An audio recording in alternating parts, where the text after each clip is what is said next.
Alright, as most of y'all know, I'm always in the process improvement, making things work better. And I got a little something new to try out for our fire ant art burner. Let's check it out right now. Alright, as most of y'all know, I built my own burner for the fire ant art. I'm going to check it out right now, and I got a new one over here we're going to show up and show you what happens on that. But first, let me show you and talk about this burner right here. This is where the propane comes, shoots through here, and you get the fire to heat up the crucible to melt the aluminum. So, I just want to show you real quick how I built this. This is 3/4 inch pipe, a 3/4 inch pipe here open here, and a 3/4 inch pipe here with the intake right here.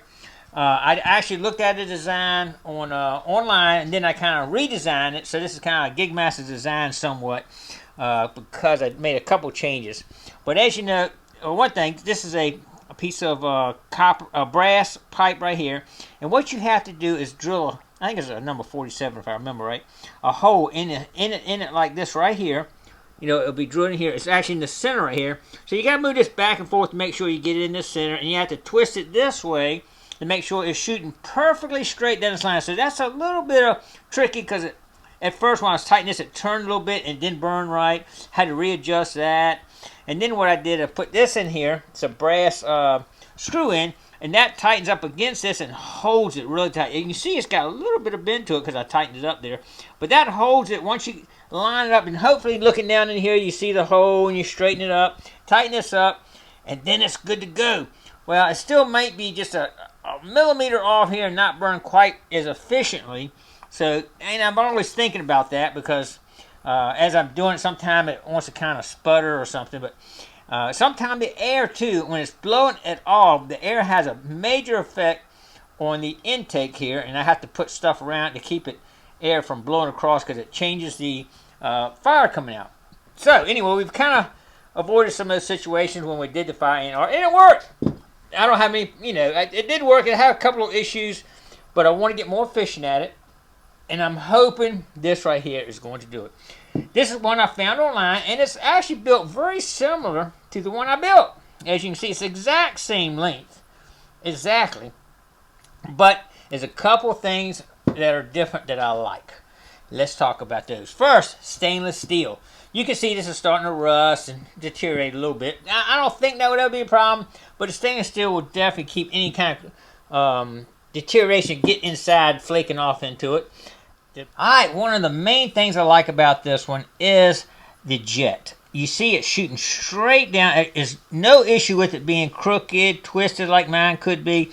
Coming straight in, straight through. Also, the air intake is much bigger than mine, which hopefully will be a little better. So I won't have any issue with it. I'm hoping with the air, with the wind and all. So it looks like it's got a good connection. Looks like the welds are good. So what we're going to do right now is we're going to go out there and we're going to hook it up and test it out. We'll test it out just sitting in the open. Blow this one through, see what kind of fire we got, and see what we get out of this one. See how similar they are. I don't have a way to test it except for trying to melt some aluminum, but we're not going to do that right now. We just want to see how, if it works, and see what kind of flame we get out of it. It's pretty, isn't it? Alright, let's get ahead and check it out right now. Here we go. Alright, we got a gas on. We're going to just show what the original one I built looks like right now, so we can kind of get an idea what we're doing here. So let's cut this on just lightly. Alright, we got fire. Fire in the hole. Alright, there you go. That's what she looks like. And she looks good. Nice clean burn. I like it. Alright. Well, you see what that one looks like. See it drying the concrete out right real quick. But anyway, alright, she's burning good. And I can cut it really good. Looks good.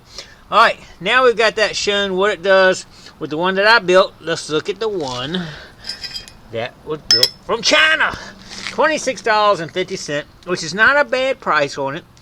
If I'd known that, I would have done that, because I probably spent close to that just building that one. So, but what we got to do first, we're going to take this off. Hopefully that thread there is the same as this thread, and it will screw in. Alright, let's give it a shot. Let me get this apart and get it together. We'll see what it does. Alright, we got it hooked up. It fit perfectly. I can't believe it. The thread there was the same there. Sometimes when you're dealing with overseas stuff, it might be a different thread type, but I actually made sure I got the US thread system on it when I bought this, because you could buy either one. So it fit perfect. I think that's 1/4 inch that's screwed in there perfect. A little close on this right here cutting on, but it's just air intake here coming out, so we're going to give it a try right now. First thing we'll do is barely cut this on and then give it some fire here. There we go, and she's on. Here we go. Y'all ready? Is it going to look like the other one? Looking good. I like it. Oh my God, I like it. I like it. Very similar to my other one. We got some nice air intake here where my other one's a little bit restricted, I think. We know we got a solid straight stream of gas coming through this way, so I don't have to worry about that twisted. I love it. I think it's going to be really good for our frying. I like it. I like it. I think it's going to work really good.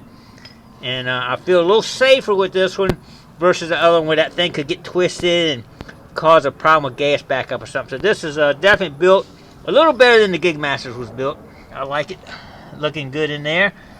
Everything's looking good. I like it. Alright, that's the ticket right there. We're going to be hooking that up in the Fire Ant Art kiln and give it a shot. Man, I love process improvement. I think that's going to definitely help us out in the field. Last time, like I said, I was out there having to block off the wind from hitting my burner and everything, so that won't be an issue. And get out there and make some more. I'm really looking forward to maybe doing some different type of stuff with the aluminum too. I saw one person, they made a mold of a mushroom and just made a solid aluminum structure. The mushroom. So I don't know. If you have any ideas, let me know. I'm interested in trying something new with the liquid aluminum. Maybe making some cool art pieces with it. So, all right, I'd like to give this thing a quick test run anyway, just see how it does melt something. So what I'm gonna do, I made 3 of these smaller crucibles here to melt stuff in. Now I could use aluminum, but as you can see, I got lots of lead. I'm always going through lots of lead here out in the field and colonial sites, and even out on the beach you find lots of lead. So what we're gonna do, we're gonna fill this out with lead here. And we're gonna see how it melts the lead. Lead melts at a lot lower temperature than aluminum, so it shouldn't take quite as long. We'll make some ingots over here with it right there. And then later on we'll use it to make us some dab weights too. Maybe I might pull one dab weight with it too, actually. The first thing we're going to do is get all this in here. And this will have some trash in it because you got that little brass piece there that will be floating to the top that we got to dip out before we pour them. But anyway, let's get that in there. Got about a half a thing full there. We'll stick this in here like that. Crank it up and get it going. Stay tuned. Alright, I got the nozzle almost as low as it'll go, and it's red hot down. I don't know if you can see it or not. It's red hot down there. So I think it's going to work. I think this burner is going to be the ticket. I really do. Alright, I'm going to set this camera up and I'm going to pour some in here. I would pour some in our mold here, but I can't find my graphite release spray. So I'm not going to do that because that thing will stick like crazy in there if you don't have that graphite release spray on. I think I still got enough left on these that it should pop out. So let's give it a try and see how it pours. I'm going to have to clean the stuff off the top first before we get started, dude. Alright, here we go.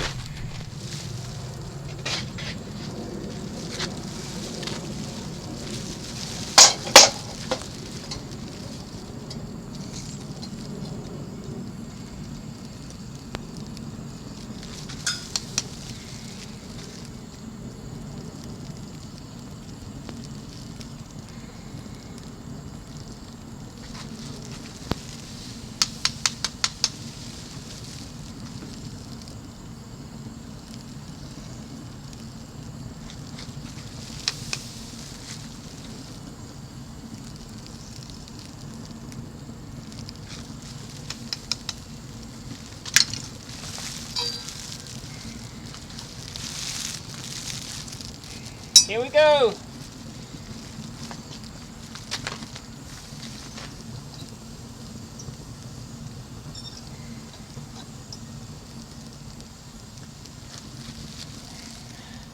Alright, I gotta get my little pin in here. This one does not have my new hook on it, so let's see how it's gonna pour here.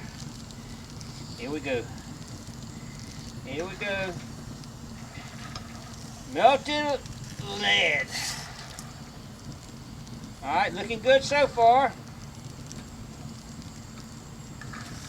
Whoa, got a little splatter on that. We're actually getting pretty much more than I thought we'd get. And that's it. Alright, maybe we'll melt a little bit more lead today. I like it. Alright, as you see, we got plenty of lead. I'm just getting started on the lead. I got buckets of lead to do. This is all stuff I've gotten out of fields and out of the beach. Yeah, all that stuff will float up to the top. This old battery piece there. Let's go ahead and melt a little bit of lead. What y'all think? I got a lot of pounds anyway. I don't know how much, but a lot. We're going to clean it up, and then we're going to make some diving weights, and maybe sell some if we get more than we need anyway. Alright, let's see, get a nice little container full here. All those, oh look, there's a bullet. Actually threw a Civil War bullet in there. We got to get that out. We don't want to melt the bullet. There's a nice Civil War 3-ringer right there. Get ready to get melted. We'll save him. Now, sometime when I'm going through this stuff, you never know. Hope I don't throw any rails in here, that's for sure. Alright, I think that's enough to get started right there. Here we go. Alright, let's put that in there and get her started cooking up. Alright, get this in there, and we'll put that right there like that. That's probably high enough to get it going right there, actually. We'll crank it up just a little tiny bit right there. Alright, let's give it a few minutes to melt down. Alright, let's give it a try and see if these have hardened. I'm sure they are. You gotta be careful. You know this thing is super hot. Make sure you wear your gloves or you will definitely get burnt. It's heavy too. Might not be quite hard yet. That's not hard yet, actually. I can actually see the movement a little bit right in there. Give it a little bit of time to cool down. Watch this when I lift it up. See it move up there? They're not hard. You would think they would be by now, but they're not. Wow, that is hot right there. All right, let's give it a few more minutes. All right, let's check it out now. I don't see any movement at all yet. It's still hot though, trust me. They're gonna be hot. Let's see. The question is, are they gonna come out? They did come out. All right, we'll set up a new one, and they look good over there. Nice lead ingots right there. All right, let's fill this up when this one gets melted down. She's getting close already. I can see down in there. Sorry. All right, we'll clean the top off. I just want to show you all those brass pieces right there that float to the top in the dirt. You can see all the brass that used to be the rings for the sinkers right there. That floats to the top of the molten. You can see down in there. We got a lot more to get off right there. You see it right there. That's trash. We don't want that in a pot. Right there. That's all trash. I clean it all off good. Got it all off. See that? Alright, we're getting ready to pour right now. Stay tuned. Looking pretty clean. Alright, here we go. Alright, we gotta get that little hook in here. It's a little bit harder since I don't have a standard ring I added for process improvement. Okay, there's 1, 2. I don't know how many we'll get this time, but we'll get a few. 3, 4, 5. I'm putting pretty good sized ingots in here too. Maybe one more. Yep, that's it. Alright, we might as well cook some more. I got plenty more to go. Alright, we're going to do it again. Stay tuned. I actually had that burner on somewhat low. I can tell by the sound it makes when it's really high. It's actually on one of the lowest. It's really working. I'm really happy with this burner so far. I definitely filled it up to the top this time, as you can see. So, and we don't have a whole lot left in there. So we might be able to put that in there while it's burning down and finish it up. One more melt to be it. So here we go. All right, my graphite spray has been found. This is used as a release agent because if not, that lid will stick to that thing. So we're gonna need to make sure it gets coated really good in here so that it releases from the mold itself. Alright, that should be more than enough, I think. Alright, here we go. Let's see if we can get one diving weight mold. Be real careful with this because I don't want to go too thick. Right there is perfect. Oh, that looks great, man. I love it. We'll have another diving weight. And let's see how many we get out of this one. Probably get 6 in the diving weight, I'd say. Making some pretty big nuggets here too. Maybe, nah. We'll get a little bit on another one. That's it. Perfect! I love it. Looking good. That diving weight mold's looking good too. I like it. Alright, just wrap it up. Here we go. Alright, the burner was a 100% success. Haven't tried it on aluminum yet, but I had it on low and it was melting that lid like that. I like it. I think it's safer. It's going to be easier to use. And won't have as much problems with the wind and all. So, oh man, I love it. Alright, y'all ready? I'm ready to get out and pour some more fire in. As soon as I get rid of some of the stuff, the wife don't want me clogging the garage up with too much. I've sold a lot of them, but still got a few left we got to get rid of before I do the next pour. So anyway, I appreciate everybody coming along on this adventure. Don't forget to click like, comment below, share, and subscribe to the Gigmaster. Alright, I'm ready for another adventure with you. Let's do it.